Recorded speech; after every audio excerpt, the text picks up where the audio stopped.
Next question, how to be the most valuable asset you can be as the fucking new guy, FNG. Yeah, so I made a post about this a while back, but I definitely will retouch on it. It was probably close to a year ago. So the new guy on a soft team. I'll speak specifically for Green Berets, but I'm sure this applies to other soft units. Also, it probably applies to some workforces, probably not to quite the extent of Green Berets, but it probably does apply. So these are probably good things to consider regardless of whether you're going into soft or not.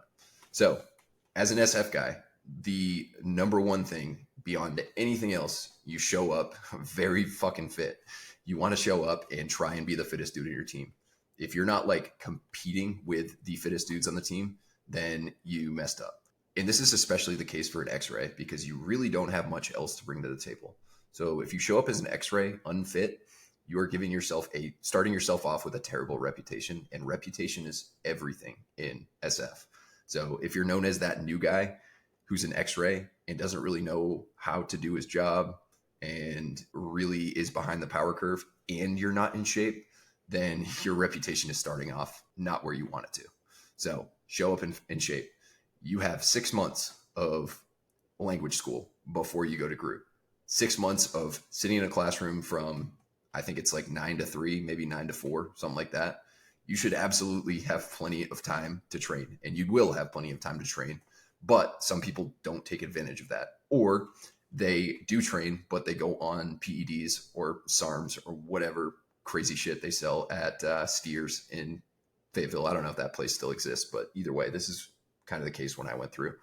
And they get crazy, crazy jacked and super duper strong, but they can't run and they can't really do anything other than look jacked. So don't do that. You're going to a unit that requires certain physical standards and not just looking jacked. Looking jacked is like way down the list of what is required to be a fit and capable Green Beret. So show up in as good a shape as you possibly can, and there's no excuse for not doing that. Absolutely no excuse. The first thing I ever looked at with a new guy was how fit they were. I really didn't care about their competence with their job because I wouldn't expect them to be super confident. You get trained on your MOS in the Q course, but they don't train you like how to do it on a team. So that is just going to take some time to learn. But if someone's not disciplined enough to show up fit, then that is saying all that needs to be said about that person, unless they light a fire under their ass and fix themselves.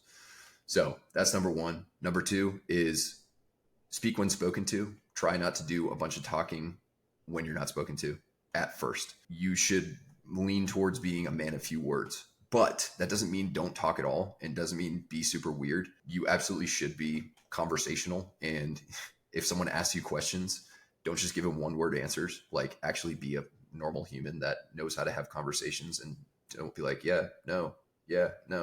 Like just have a conversation. That being said, you don't want to take that too far and be the guy who's always talking as the new guy.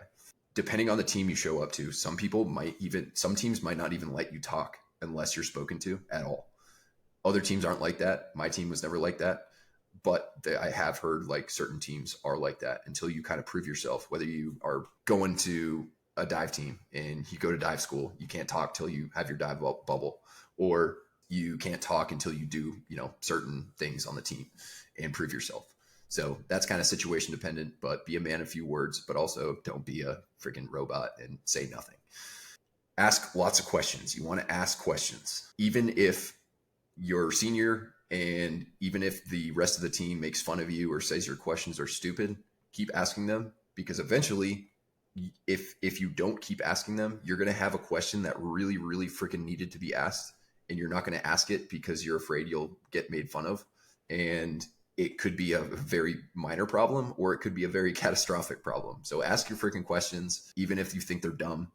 You're not expected to know everything. So even though some guys will treat new guys they'll haze them a little bit, or they'll give them shit all the time, or they'll say your questions are dumb, whatever, they still are happy to answer them.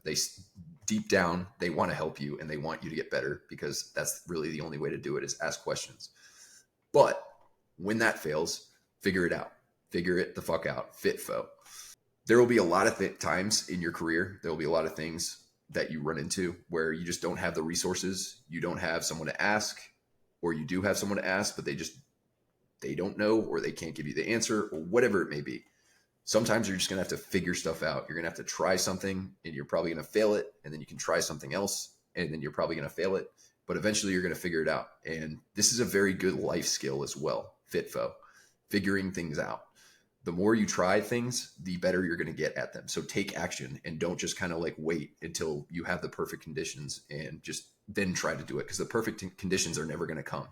So get really good at trying things and failing and not getting too mad at yourself about failing, and get really good at figuring stuff out when you don't have the resources and you don't have the logistics and you have no idea what you're doing. Guess what? You're going to still be expected to do things, and you're also going to be expected to do things at a very high level. And the more times you can fail little things and figure things out, the more skill you're going to end up developing, and the better you're going to get at bouncing back from messing things up and still figuring things out. You're also going to reduce the fear that people naturally have trying things out. If you try things all the time and sometimes you fail, it's just like another thing. Think about it like talking to girls in the bar. Say you go to the bars every weekend and you only go and talk to one girl per month, and most of the time you just get rejected and denied. You're probably not going to want to go talk to a lot of girls because your ratio, your success ratio is so low, and you just don't have the confidence to go try again. But say you go to the bar every weekend and you talk to 15 girls every single night.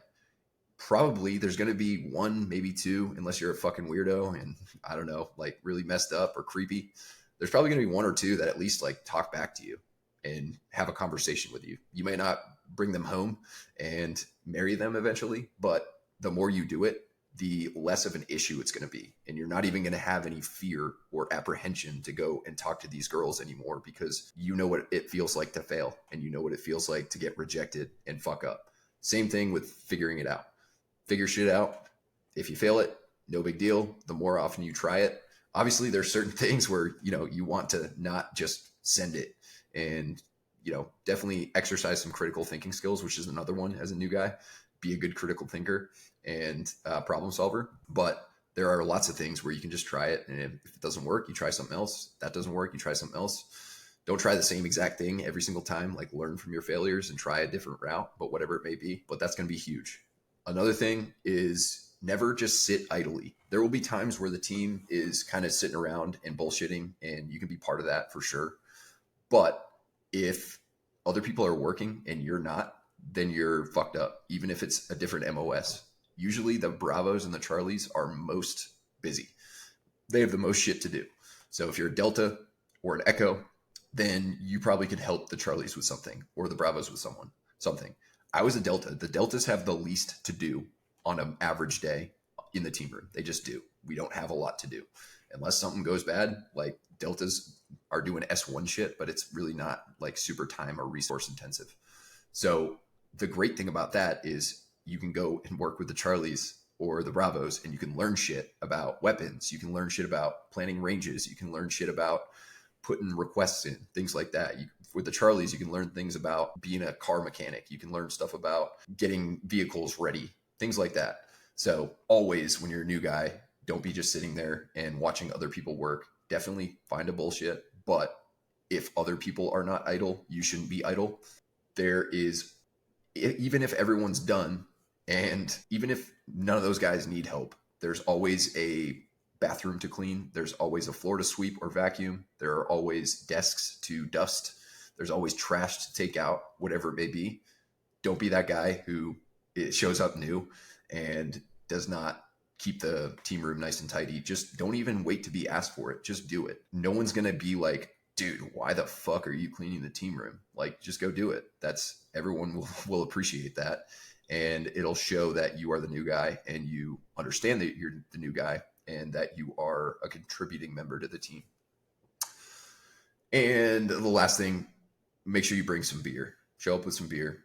I personally would recommend either asking your senior if you have a senior, ask what the team drinks.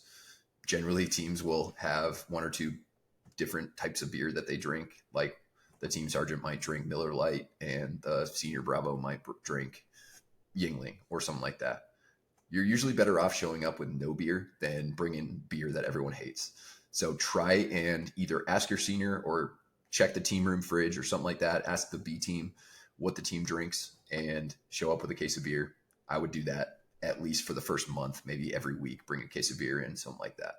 That's just a thing. I don't know. Like, I personally never really cared whether new guys brought beer in or not.